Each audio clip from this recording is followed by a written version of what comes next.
da vice-governadora do Estado, Daniela Cristina Rainer. A vice-governadora do Estado, Daniela Cristina Rainer, segundo a denúncia, praticou os crimes previstos no artigo 4,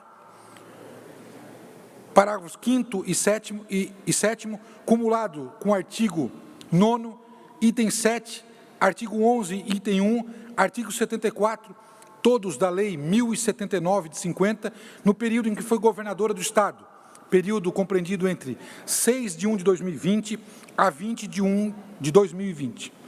Na data de 15 de 1 de 2020, a denunciada foi formalmente intimada acerca da denúncia pelo crime de responsabilidade, processo de impeachment número 73, por pagamento ilegal de aumento de verba remuneratória aos procuradores do Estado, omitindo-se como governadora em sustar, ainda que cautelarmente, o pagamento de uma verba cuja suposta ilegalidade fundamentava um pedido de impeachment.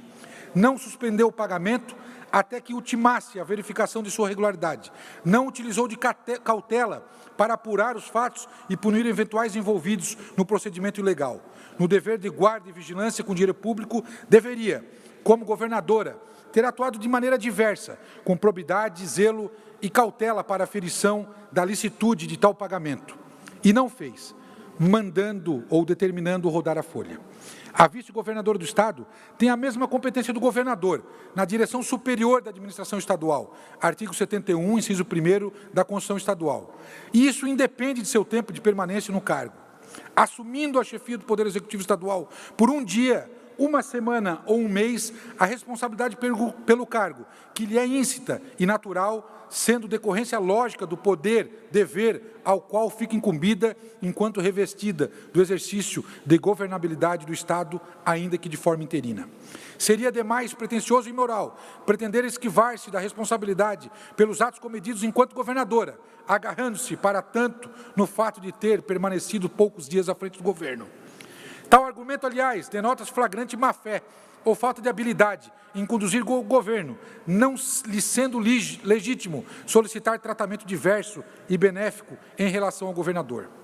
Acolher o argumento da vice-governadora seria o mesmo que permitir que os atos comissivos e omissivos praticados, muito embora representativos de crime de responsabilidade, não pudessem ser apurados. E tampouco pudesse a vice ser responsabilizada, pautado tão somente no curto lapso em que esteve no comando do governo.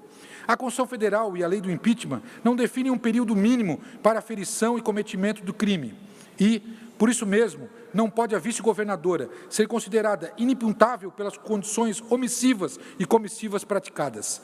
Alinha-se a tal tese é o mesmo que permitir um tratamento diferenciado à vice em relação às mesmas condutas se excetuadas pelo governador.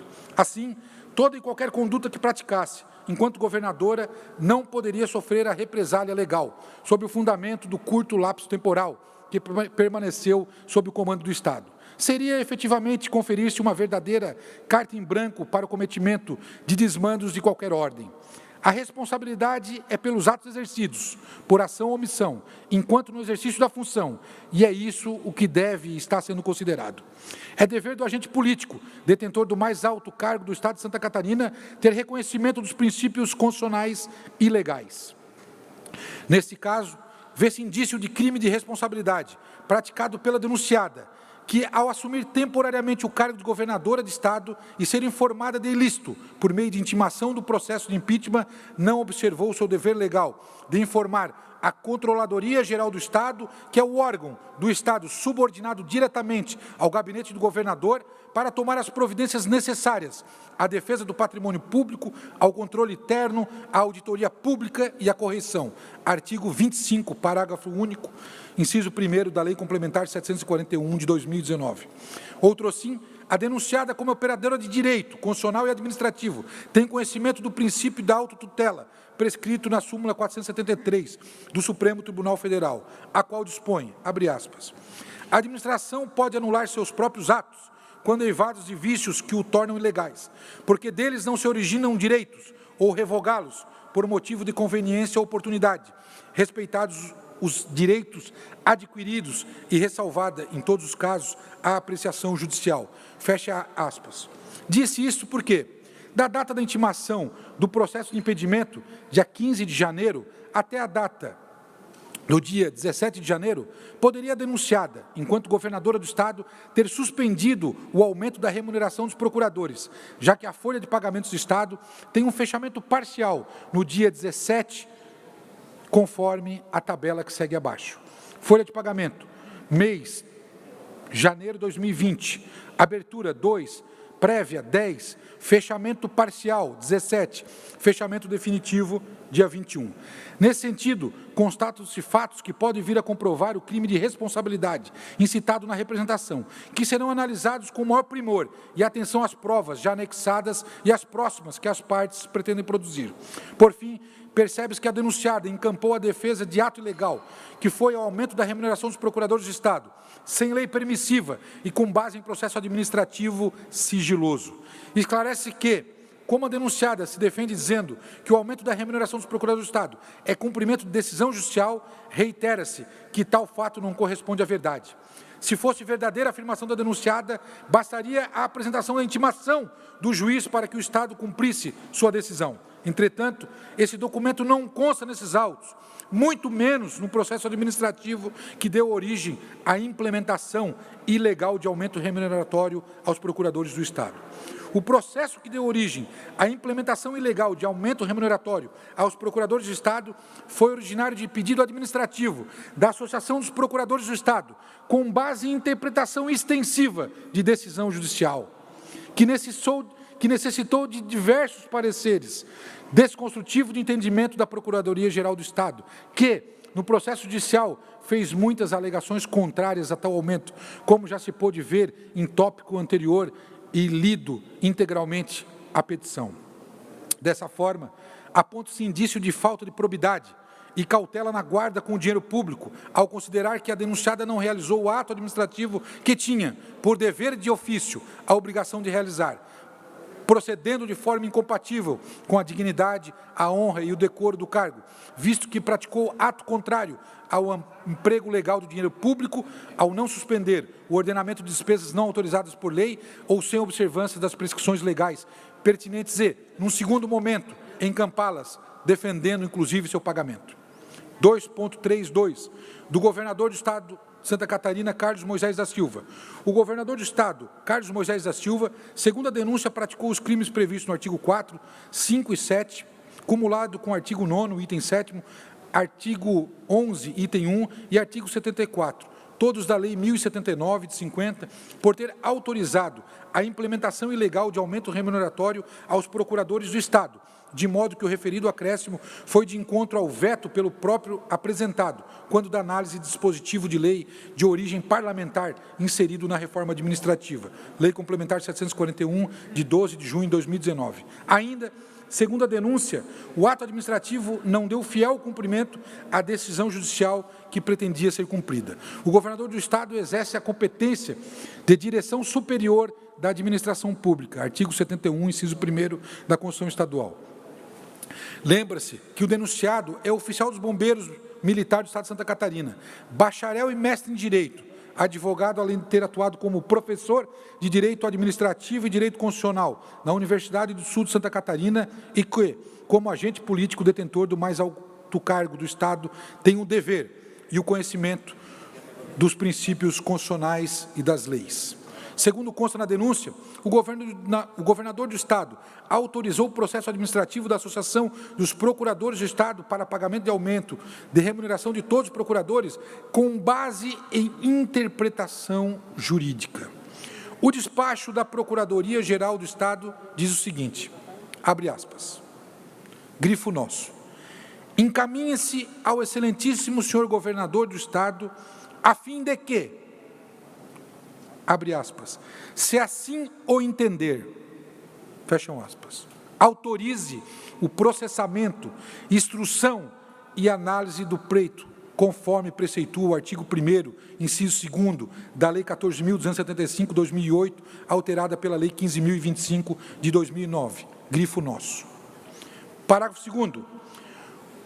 Os pedidos administrativos de indenização e de satisfação de direitos e as propostas de acordos judiciais, cuja repercussão financeira seja superior a R$50 mil, serão anteriormente à análise de mérito, repriso, serão anteriormente à análise de mérito, submetidos à prévia e expressa autorização do chefe do Poder Executivo. Fecha aspas. Com a leitura do despacho da PGE e da lei acima, vê-se que essa autorização não é um ato discriminatório, nem discricionário, ou mero aposto em documento burocrático, mas sim uma análise prévia do chefe do poder, para saber se o pedido administrativo é legal e se há orçamento para honrá-lo. O denunciado não pode alegar, nesse caso, que não tem conhecimento da lei, ou que foi ludibriado, porque além de possuir assessoria diretamente ligada a seu gabinete, como a Controladoria Geral do Estado, ele também é advogado, mestre em Direito e foi professor de Direito Constitucional e Direito Administrativo. Ademais, como professor de Direito Constitucional e Administrativo, o demandado tem ciência de que, após a Emenda Constitucional 19 de 98, os membros de carreira somente poderão e receberão através de subsídio, com parcela única, fixada por lei, artigo 37, 10, 11 e artigo 34, parágrafo 4º da Constituição Federal. Nesse sentido, há indícios de que a conduta do denunciado falta probidade, decoro e deve ser de guarda e zelo no emprego com dinheiro público, uma vez que não realizou o ato administrativo, o qual tem o dever de ofício, procedendo de forma incompatível com a dignidade, a honra e o decoro do cargo. Outro sim, o denunciado, ao analisar o veto parcial da lei da reforma administrativa, Lei Complementar 741/2019, no tocante à fixação dos subsídios dos procuradores do Estado, concordou com o parecer do secretário de Estado da Administração, no sentido de que havia aumento de despesa de pessoal sem prévia autorização de dotação orçamentária. Artigo 169, parágrafo 1º da Constituição Federal. O artigo 169, parágrafo 1º da Constituição Federal prescreve, abre aspas, artigo 169, a despesa com pessoal ativo e inativo da União, dos Estados, do Distrito Federal e dos municípios não poderá exceder os limites estabelecidos em lei complementar.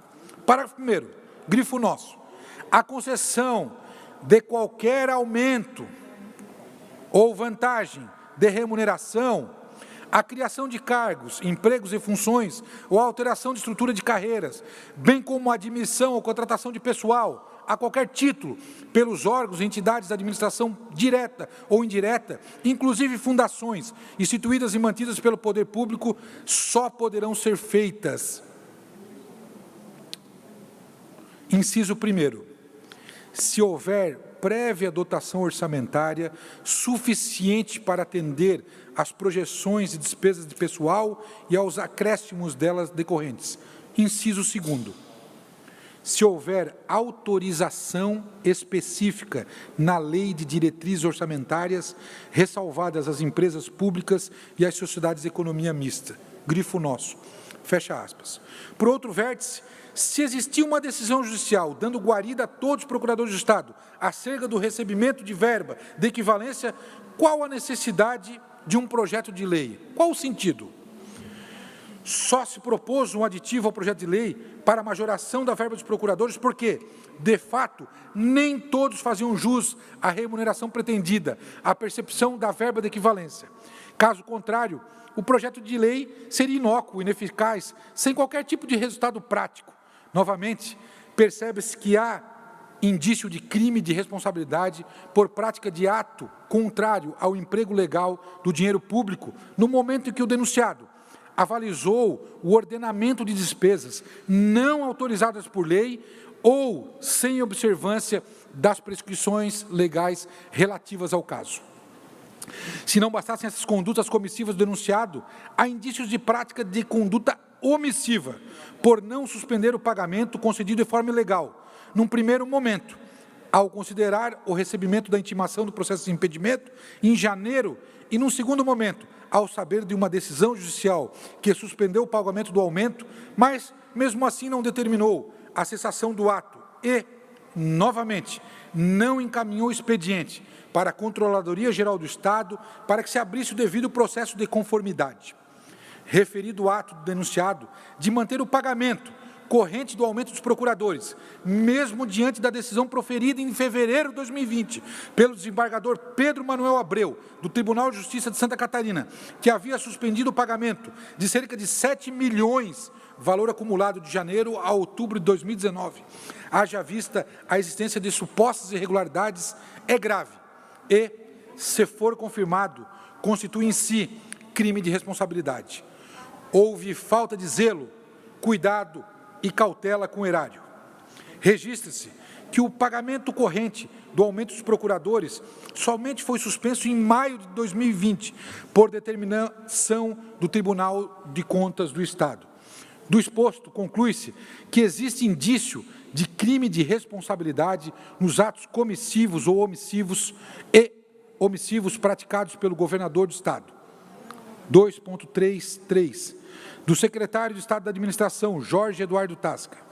O secretário de Estado da Administração, Jorge Eduardo Tasca, segundo a denúncia, praticou os crimes previstos no artigo 4, 5º e 7º, cumulado com o artigo 9º, item 7, artigo 11, item 1 e artigo 74, todos da Lei 1079, de 50, por ter dado cumprimento à ilegalidade de implementação de aumento aos poderes dos procuradores do Estado. Observando a Lei 29, da Lei Complementar 741/19, compete ao secretário de Estado da Administração.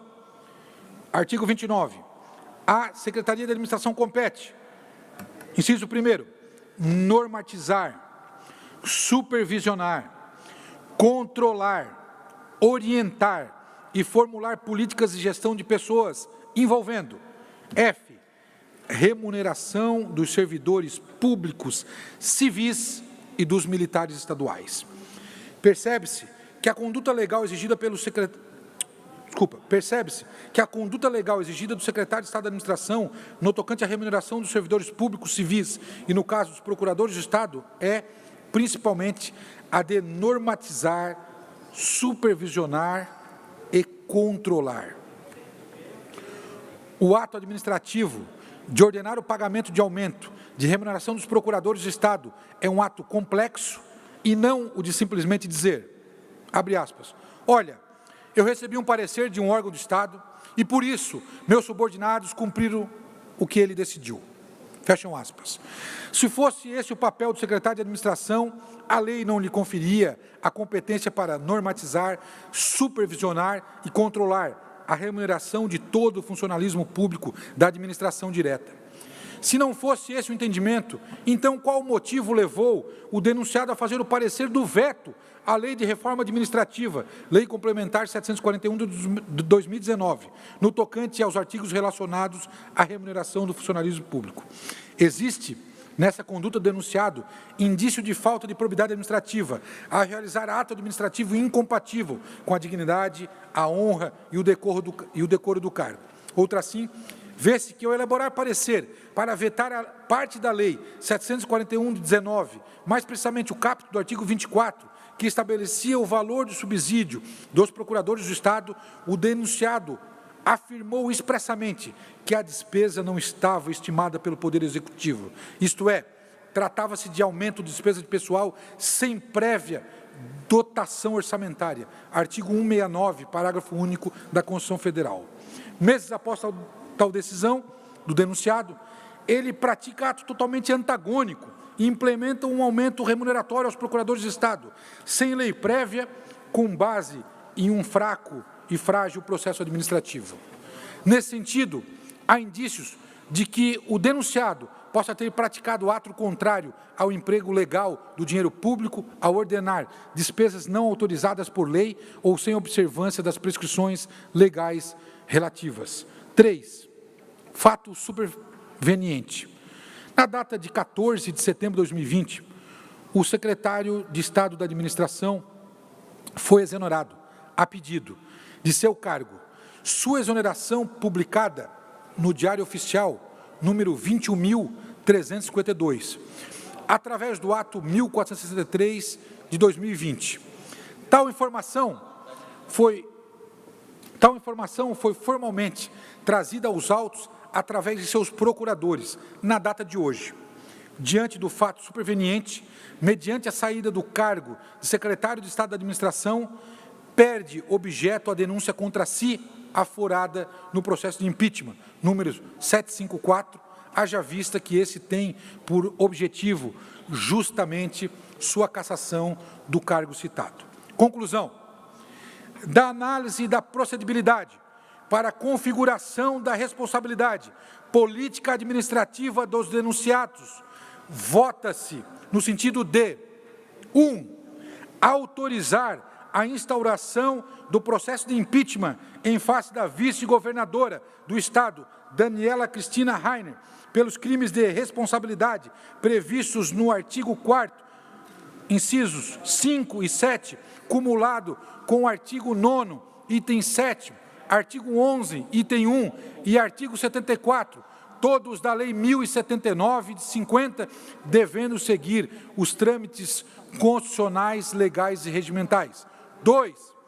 Autorizar a instauração do processo de impeachment em face do governador do Estado, Carlos Moisés da Silva, pelos crimes de responsabilidade previstos no artigo 4, 5 e 7, cumulados com o artigo 9º, item 7, artigo 11, item 1 e artigo 74, todos da Lei 1079 de 50, devendo seguir os trâmites constitucionais, legais e regimentais. E, terceiro, confirmar a perda de objeto da denúncia efetuada no processo de impeachment de número 754, em relação ao senhor Jorge Eduardo Tasca, diante do ato 1463/2020, publicado no Diário Oficial do Estado, número 21.352, com validade a partir de 15 de setembro de 2020, que o exonerou do cargo de secretário de Estado da Administração. Sala das Sessões, Luiz Fernando Vampiro, deputado estadual relator, Gessé Lopes, deputado estadual relator adjunto. Processo...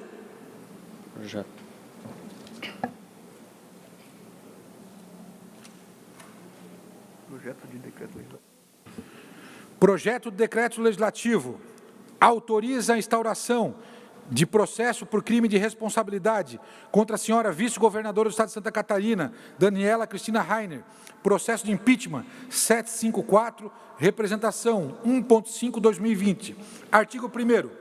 Fica autorizada a instauração de processo por crime de responsabilidade contra a senhora vice-governadora do Estado de Santa Catarina, Daniela Rainer, pelos crimes de responsabilidade previstos no artigo 4º, 5 e 7, cumulado com o artigo 9º, item 7, artigo 11, item 1 e artigo 74, todos da Lei 1079 de 50. Artigo 2º. Esse decreto legislativo entra em vigor na data de sua publicação. Sala das Comissões, Luiz Fernando Vampiro, deputado estadual relator, Gessé Lopes, deputado estadual relator adjunto.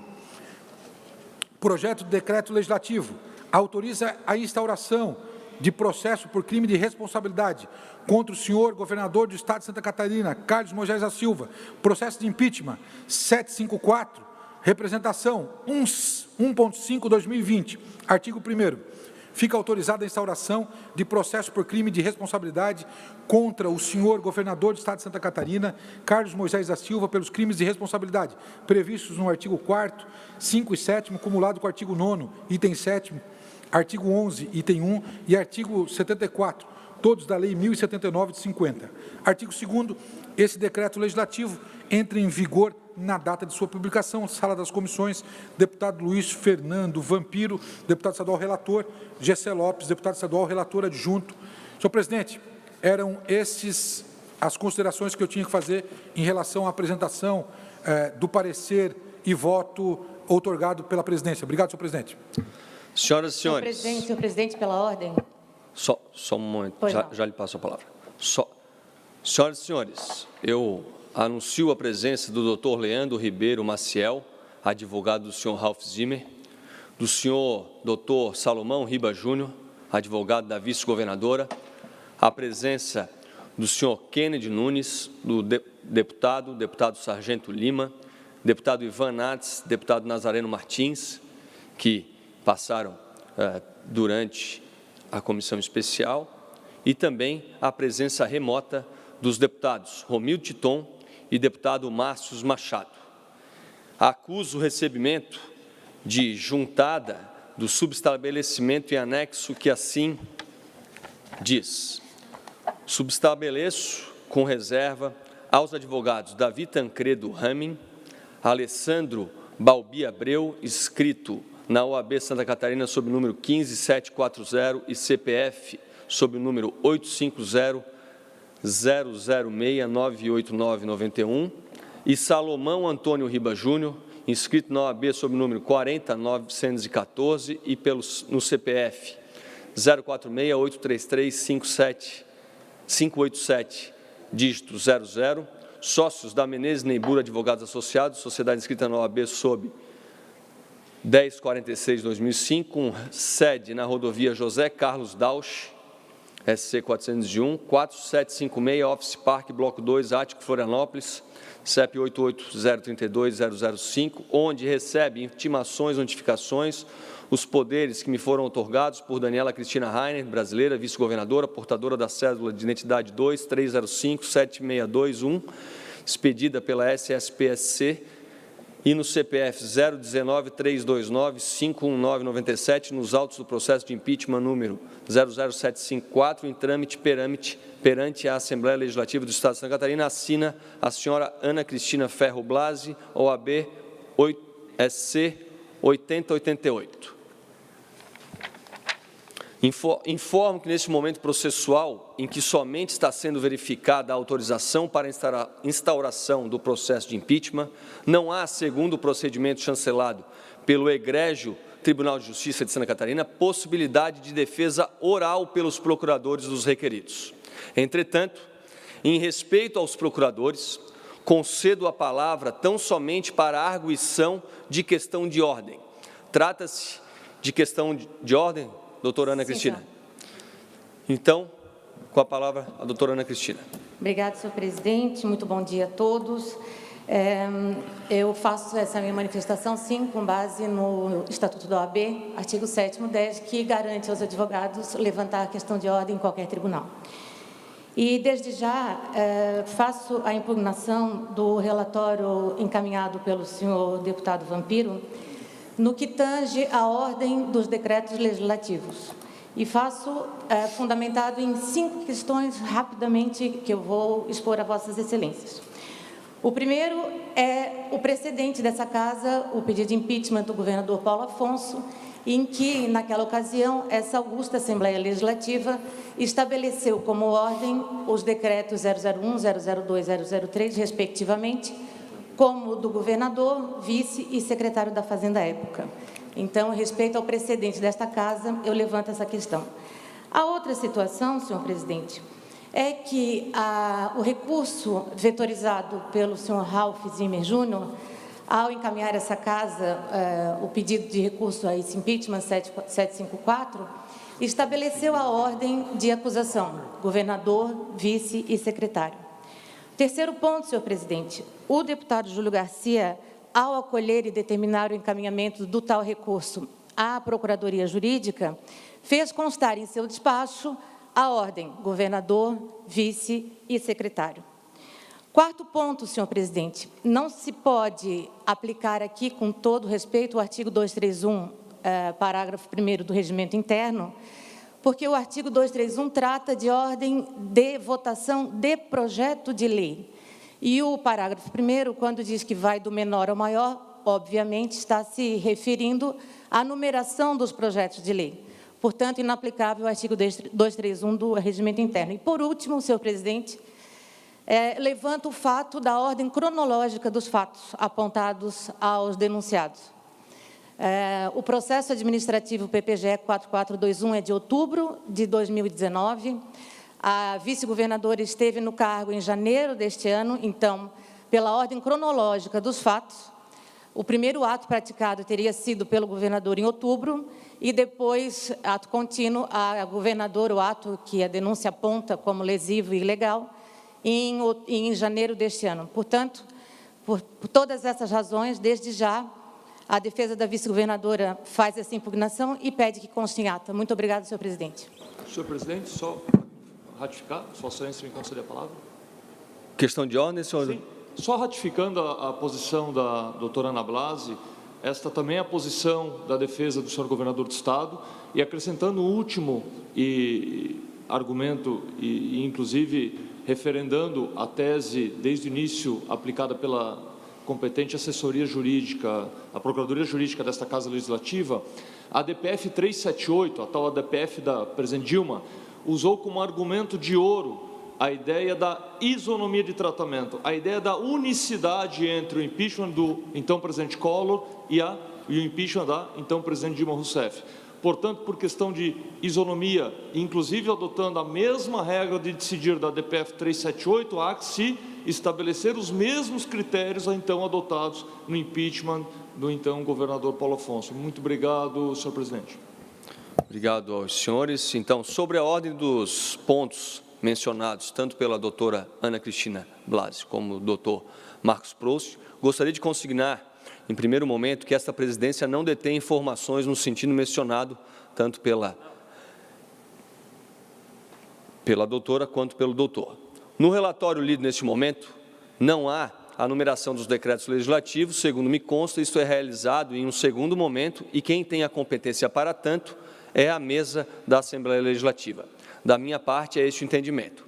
Passo a palavra para o deputado Luiz Fernando Vampiro, para que teça considerações a respeito da questão levantada tanto pela procuradora da vice-governadora, tanto do procurador do governador. Obrigado, senhor presidente.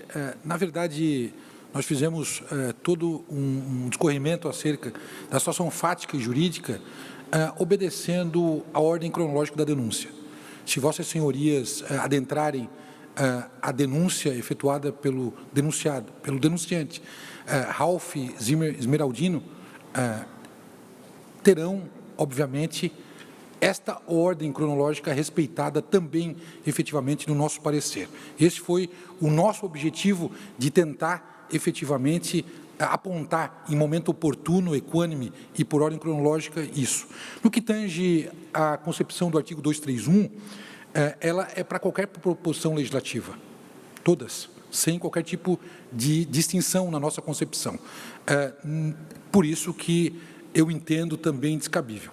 Mas, no que tange efetivamente a própria numeração ou o aceite, ou como quer que se dê para a possível votação, este relatório, aprovado ou não, tendo voto divergente ou não, ele será encaminhado, obviamente, à mesa diretora, junto com o parecer final, se aprovado, obviamente, ainda não entramos na fase de votação, que providenciará a sua publicação e a respectiva numeração. O que eu entendo pertinente é que, se eu estivesse em meu relatório invertido os polos, eu poderia ter ou estar agindo com má fé. E eu não estou, apenas segui estritamente o que estava na denúncia. Obrigado, senhor presidente. Para mim, as esclarações foram dadas, os esclarecimentos foram dados. Obrigado. Obrigado, senhor relator. Questiono se algum deputado pretende manifestar voto divergente. Não havendo voto divergente, abro a discussão e coloco o parecer em votação. Primeiro inscrito para discutir, deputado Gessé Lopes. Obrigado, presidente, relator, todos os deputados, todos aqui presentes. Eu não posso deixar de fazer uma manifestação também política, tendo em vista que aqui hoje represento milhares de pessoas descontentes com este governo. Então, vou ler o meu parecer para que não falte e eu não esqueça de nada. Nos últimos dias, temos assistido às declarações do governador e ontem do ex-secretário, que enfatizou na sua fala que o atual governo tem sido uma gestão leve, simples, transparente, inovadora, digital e focada nos resultados. Concordo com o ex-secretário. A gestão foi, de fato, inovadora. Pela primeira vez na história do estado de Santa Catarina, um governador não conseguiu construir nem uma pequena base no parlamento e nem sustentar a confiança da base eleitoral que o elegeu. Realmente isso é algo inovador, para não falar desanimador. Mas a maior traição foi dar as costas a quem o elegeram. Todos votaram no 17 nas urnas, arriscando-se por não conhecerem o candidato, mas na expectativa de garantir um governo em paridade com os valores defendidos pelo presidente da República, Jair Messias Bolsonaro, bem como o projeto conservador para Santa Catarina. Ao contrário disto, quando do desligamento do presidente do Partido Social Liberal, fez questão de dizer que faria a partir de então um governo com a cara do Moisés, fazendo questão, dali por diante, de deixar claro que não tinha mais relação com o presidente e muito menos com as suas agendas. Lembro aqui de 2 casos emblemáticos e imperdoáveis, quando, juntamente com outros governadores do Brasil, assinou uma carta em apoio ao Alcolumbre e ao Maia em favor da democracia, que atacava, então, o presidente, endossando a narrativa da esquerda e dos opositores, de que o Bolsonaro era um ditador que queria fechar o Congresso, fato que nunca existiu. Também recordo aqui quando ocorreu a segunda facada contra o Bolsonaro, desta vez pelas costas de alguém de sua confiança, o então ministro Sérgio Moro, que deferiu mentiras contra o presidente, posteriormente pediu exoneração do cargo. No mesmo dia, a apunhalada do governador Carlos Moisés veio, convidando então o ministro traidor para participar do seu governo, afrontando defender o presidente das acusações absurdas, também nunca evidenciadas. No entanto, ex-secretário Jorge Tasca, não posso permitir que se propague a falsa informação de que agiram com transparência, pois, infelizmente, é importante ressaltar que o princípio da transparência foi escanteado desde o início desse governo, por esta gestão, de modo que, até nós, deputados, que deveríamos ter ainda mais facilidade ao obtermos as informações, enfrentamos sempre enormes dificuldades, recebendo como resposta aos inúmeros pedidos que fizemos por meio desta casa, desculpas pautadas em dispositivos notoriamente inconstitucionais, como aqueles que fiz solicitando o detalhamento das vultosas quantias para a manutenção do Palácio da Agronômica, parte utilizada para promover banquetes, com tudo que há de melhor para se comer e beber a custas do erário público naquele palácio, bem como outros requeridos por meus colegas parlamentares. Em 2020 tem sido um ano muito triste, pois não bastasse as perdas inestimáveis de entes queridos por seus familiares, nos deparamos com o resultado que muitos, assim como eu, têm alertado desde o primeiro decreto de isolamento imposto por essa gestão, que de leve e simples não tem nada, que fez exatamente ao contrário daquilo que sugeriu o presidente da República no início da pandemia, e ainda desdenhou do discurso que ele fez em rede nacional. Tentei sustar todos os decretos, mas infelizmente não foi possível. E o triste resultado está aí, mais de 530 mil desempregados no Estado, contabilizados só até maio, aumento de preços, pessoas tirando suas próprias vidas por conta do desespero, dentre outros inevitáveis reflexos negativos das quarentenas.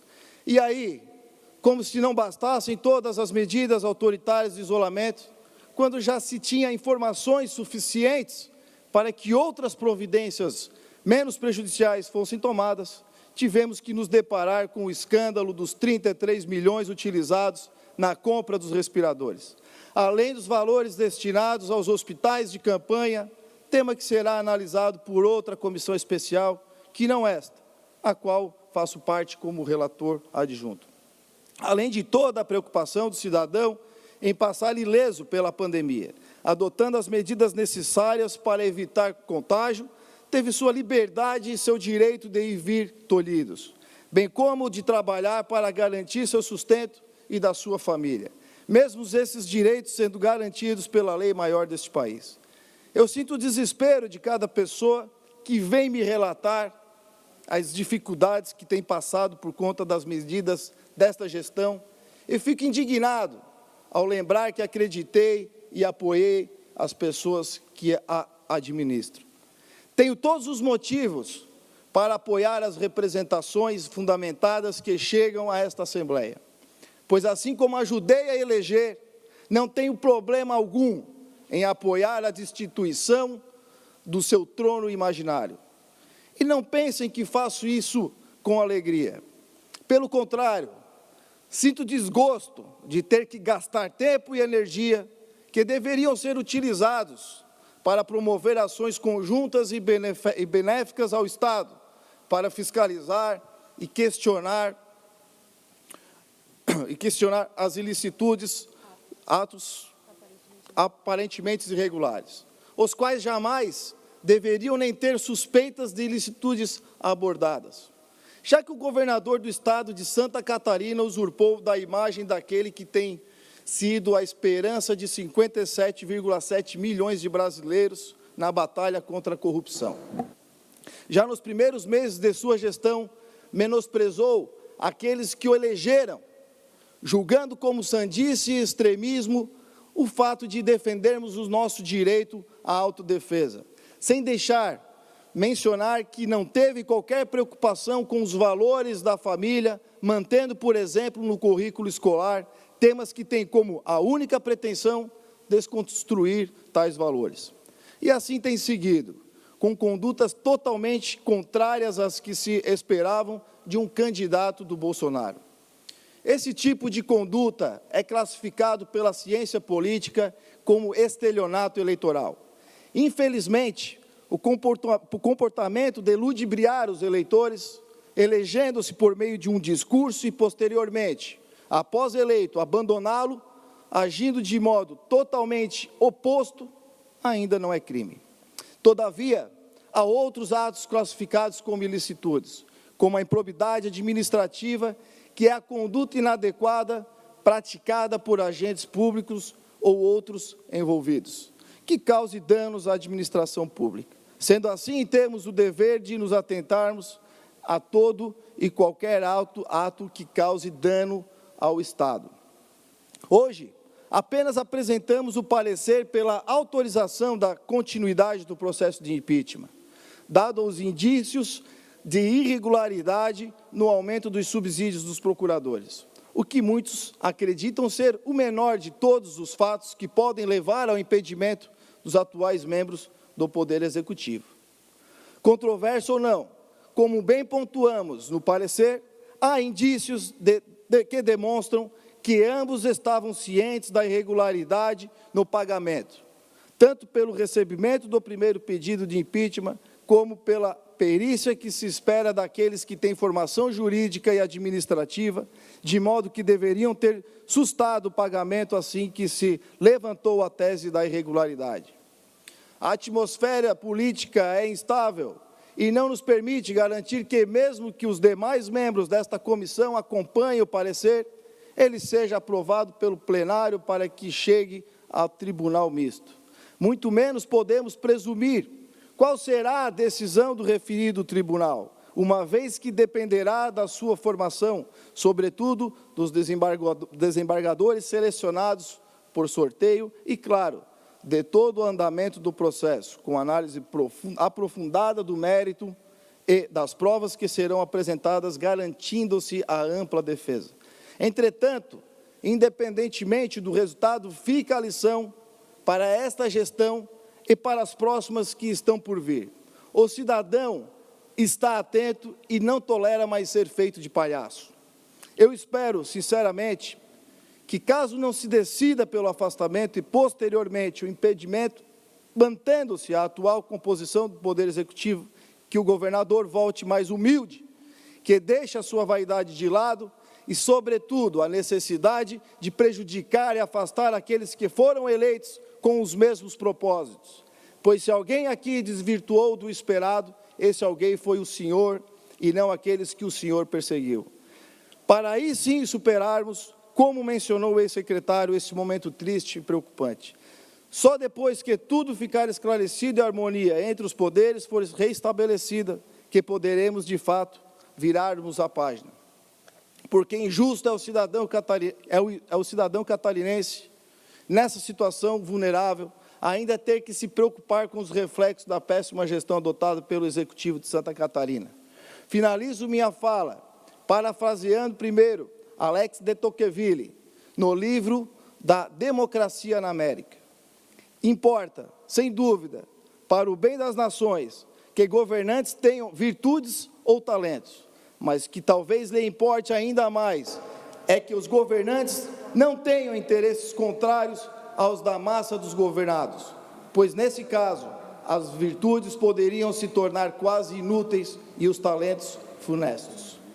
E, por último, Bastiat, autor do clássico e indispensável A Lei, que nos ensinou que é sob a lei e da justiça, sob o reinado do direito, sob a influência da liberdade, da segurança, da estabilidade e da responsabilidade, que cada pessoa haverá de atingir seu pleno valor e a verdadeira dignidade do seu ser. Somente sob a lei da justiça que a humanidade alcançará lentamente o progresso que é seu destino. Que Deus abençoe o destino de Santa Catarina, pois, agora, só nos resta esperar os próximos capítulos com a decisão do plenário e do Tribunal Misto, dentre deputados e desembargadores. Obrigado, presidente. Obrigado, deputado Gessé Lopes. E para discutir, o deputado Maurício Kudlark. Obrigado, senhor presidente, senhor relator, senhores deputados, defensores, todos que nos acompanham. Provérbios 29, 2, deputado Kennedy. Quando o justo governa, o povo se alegra. Quando o ímpio domina, o povo geme. Nós estamos analisando aqui o parecer feito pelo eminente deputado Luiz Fernando Vampiro, com o apoio do deputado Gessé Lopes. Ao cidadão, tudo é permitido, desde que não esteja proibido em lei. O cidadão pode fazer tudo que a lei não proíbe. O administrador público só pode fazer aquilo que a lei permite, é o contrário. Os denunciados para o impeachment são portadores dos diplomas mais glamourosos de administração, de pós-graduação, e que não podem servir para ornamentar paredes. Tem que ser aplicados para fazer justiça, para fazer um governo sereno, para fazer um governo tranquilo. Disse aqui o deputado Vampiro, na página 5, quando fazemos a análise da legalidade, amparados na visão política que nos é própria, percebemos que o ato falho pode até ser um grão de areia, mas o castelo começou a desmoronar, uma vez que ficou evidenciada a inércia, a letargia, o descuido com a coisa pública e com o que prescreve nossa Constituição, que é a convenção social que nos rege.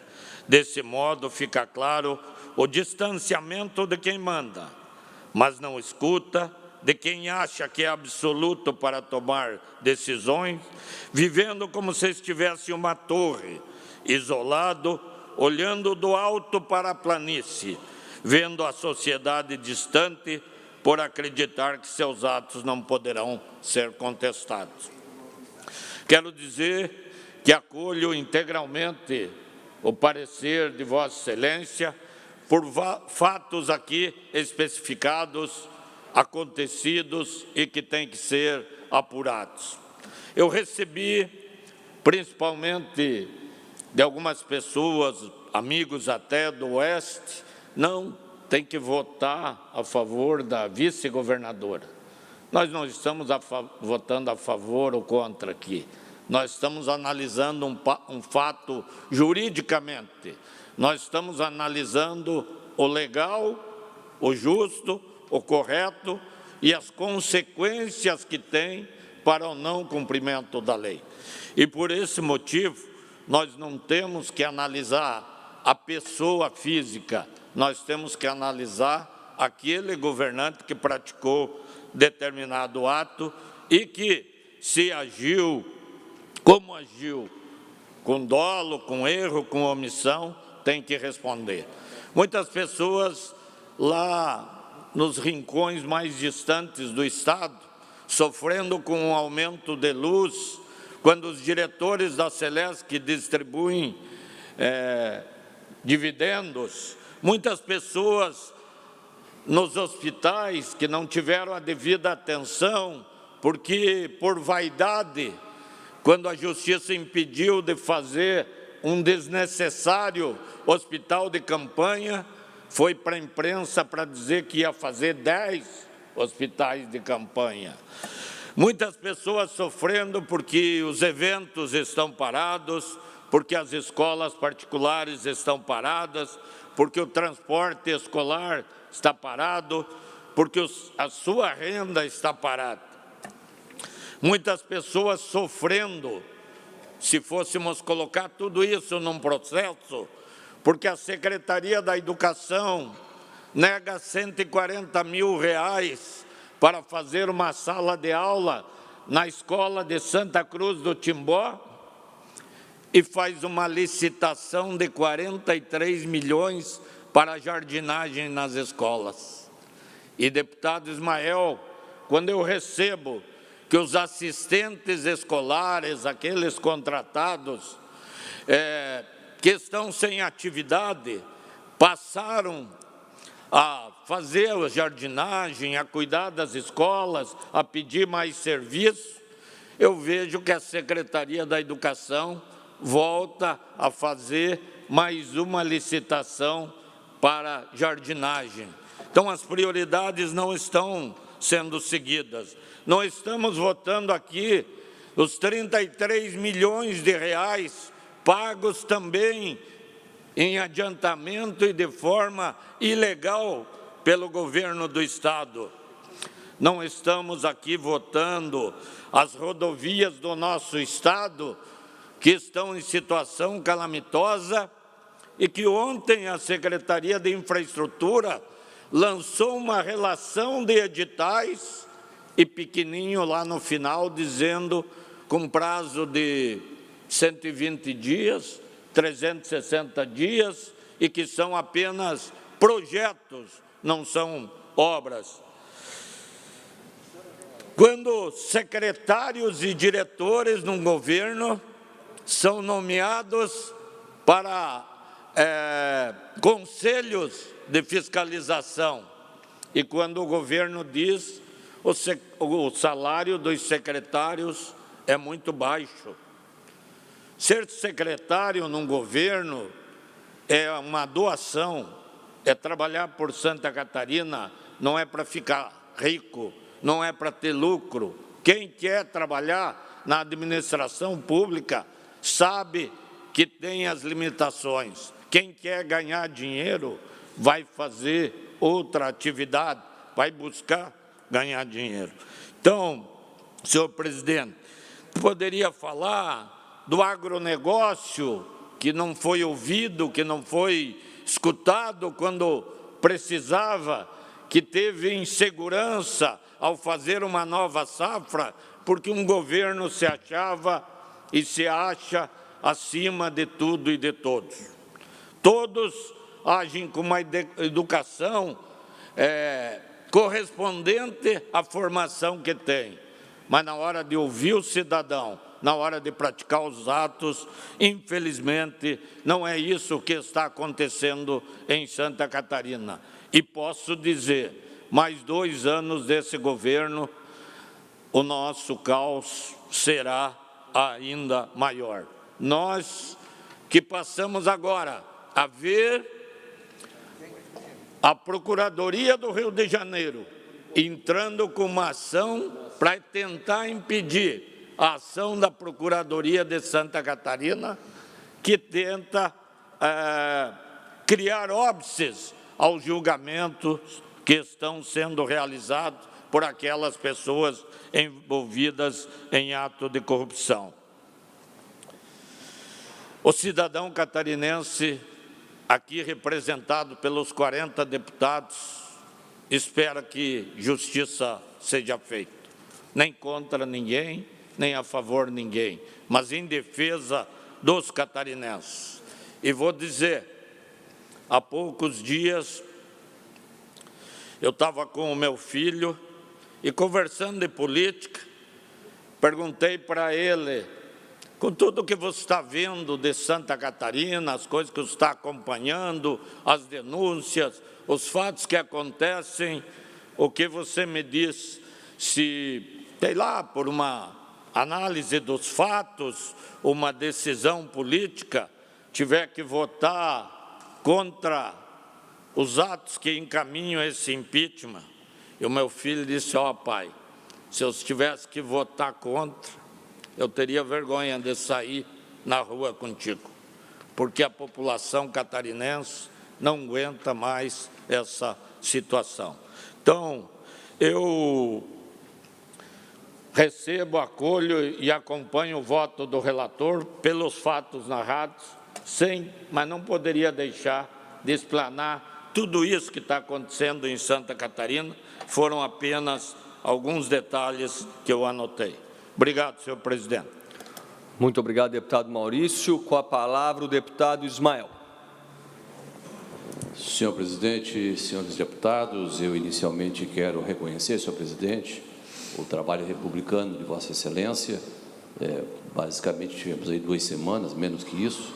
Parabéns a todos os componentes dessa comissão especial e, de uma forma muito particular, ao relator, que, de forma exaustiva, junto com o relator adjunto, nos trouxe dados convincentes e isentos para a nossa reflexão, avaliação e votação neste momento.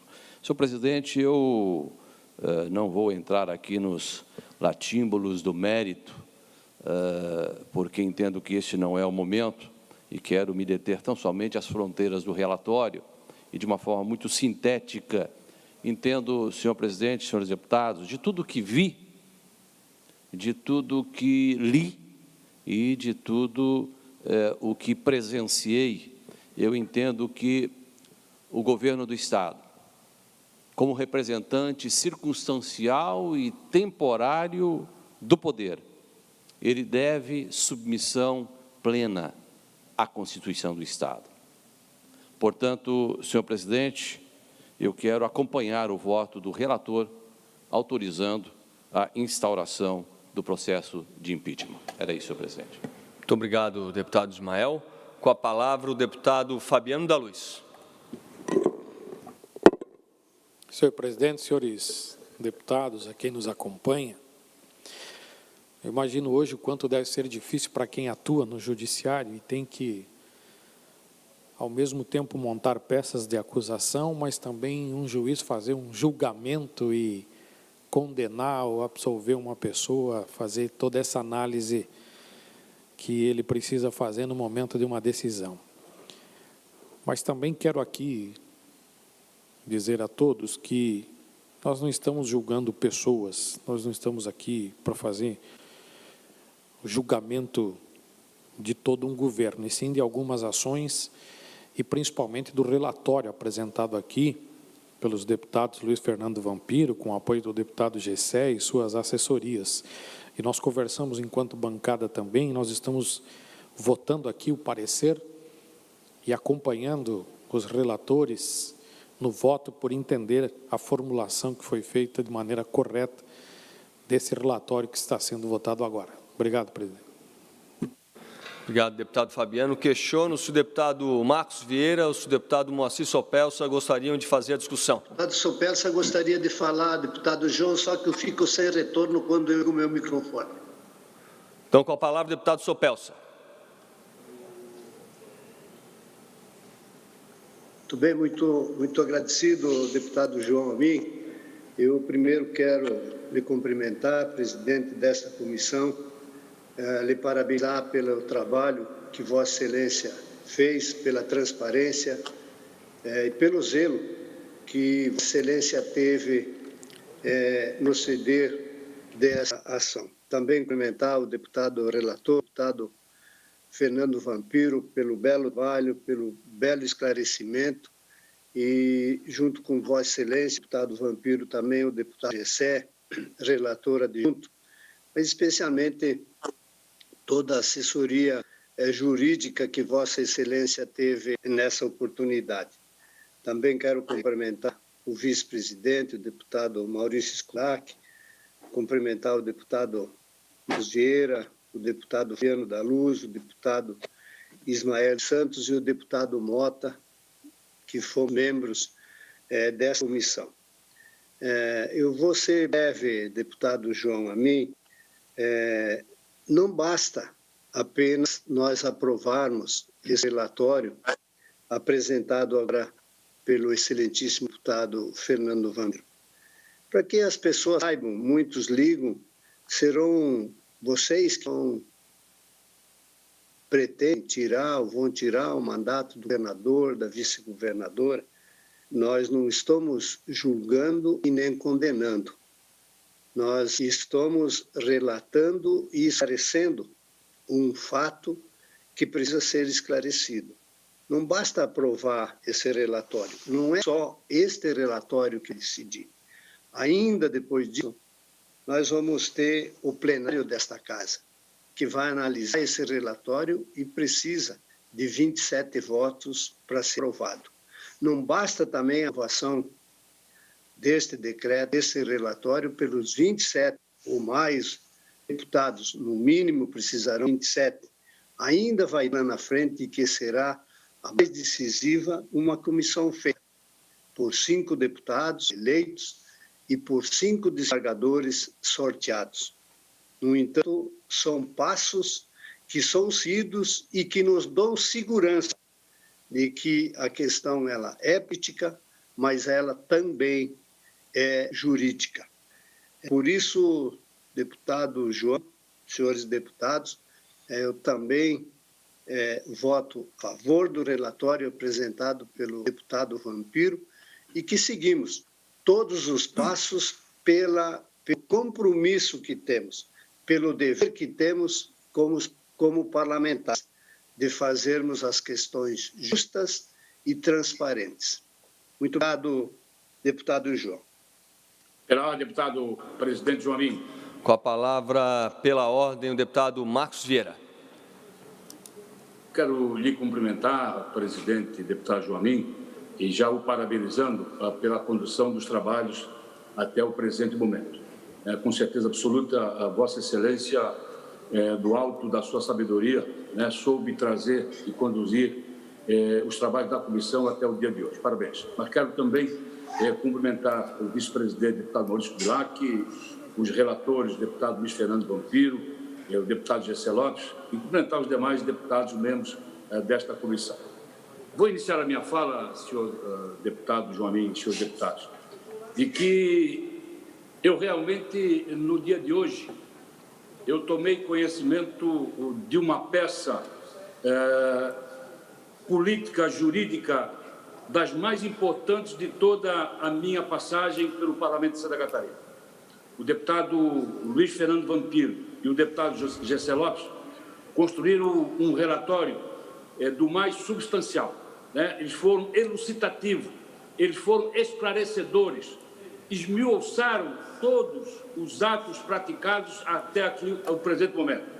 Foram detalhistas, e não tenho dúvida de que, e se alguém tivesse dúvida da continuidade ou não de todo esse processo, com certeza vota com o relatório e voto dos deputados Luiz Fernando Vampiro e o deputado Gessé Lopes. Quero aqui externar os meus cumprimentos a esses dois deputados, a toda a assessoria que ajudaram a elaborar. Foram realmente pessoas que se dedicaram na elaboração desse relatório e voto.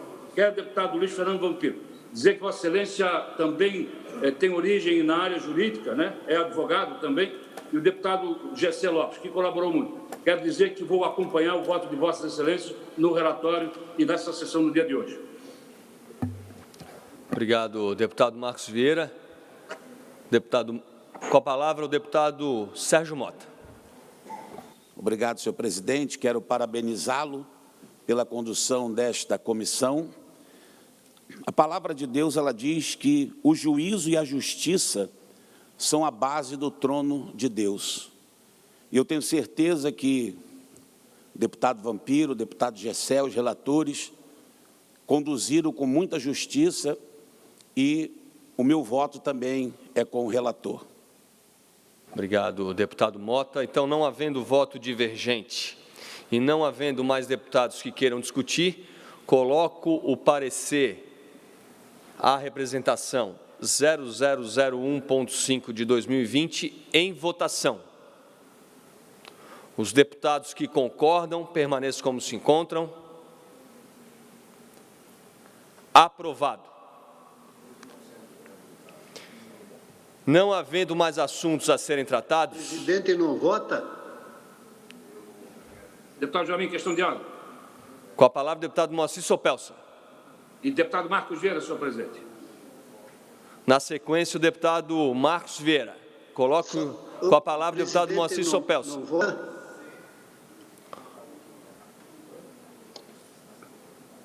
Com a palavra, o deputado Moacir Sopelsa.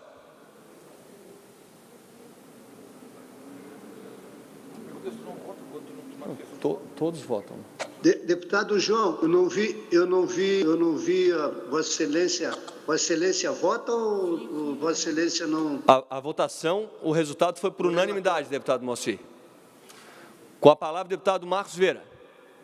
Senhor presidente, era esse questionamento que eu gostaria de fazer. Vossa Excelência proclamou o resultado, mas não afirmou se foi por unanimidade ou não. Então, o voto do deputado, o relatório e voto do deputado Vampiro e do deputado Gessé Lopes foram aprovados por unanimidade de todos os membros desta comissão. Para não haver questionamento, vou fazer a votação, então, individual. Como voto do deputado Maurício Kudlark, vice-presidente. Pela aprovação do relatório. Como voto o relator, o deputado Luiz Fernando Vampiro. Pela aprovação do relatório. Como voto o deputado relator adjunto Gessé Lopes. Pela aprovação, presidente. Como voto deputado Fabiano da Luz. Pela aprovação, presidente. Como voto deputado Ismael dos Santos. Pela aprovação, senhor presidente. Como voto deputado Marcos Vieira. Pela aprovação, senhor presidente. Como voto deputado Moacir Sopelsa. Pela aprovação, senhor presidente. Como voto deputado Sérgio Mota. Pela aprovação, senhor presidente. Como vota o deputado João Amin. Com muita transparência e justiça na condução desse trabalho, agradecendo a todos os outros deputados, membros da comissão, voto favorável ao relatório do deputado Vampiro e deputado Gessé. Com a presidência, senhor presidente. Declaro encerrado os trabalhos desta comissão especial. Muito obrigado.